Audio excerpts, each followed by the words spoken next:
Mayo nan payo magin ang pribadong parte kan hawak kan magdudos anyos na si Kent Lawrence Oliverio kan poblasyon Kapol Northern Samar kan madukayan kan mga residente sa baybayon na sakop kan Barangay Talib, Aroroy, Masbat, mag-alas 4 nin hapon kan Sabado, Pebrero 25. Sa impormasyon, Pebrero 18 pa kan ma-report sa kapulisan ang pagkakawara ni Oliverio na pigtutubudan na nahulog sa sapang kataid sa nakan sa indang residensya na huring nahiling na nagkakawat harani sa nasambit na sapa. Hasta saan biktima ang inanod.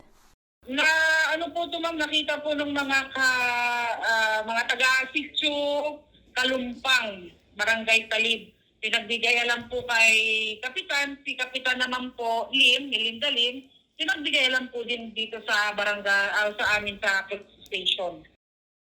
Tulos man na ipinaabot sa kaaraman kan otoridad ang pagkakadiskubre sa bangkay kan biktima. Sa ginibong pagsuysoy kan Aroroy MPS na pag-araman na nadiskubring hawak, iyo na nawawarang aki ni Lorly Oliverio na iyo man mismo ang nagkumpirmar matapos na mabistuhan ang sulot na gubing kan biktima.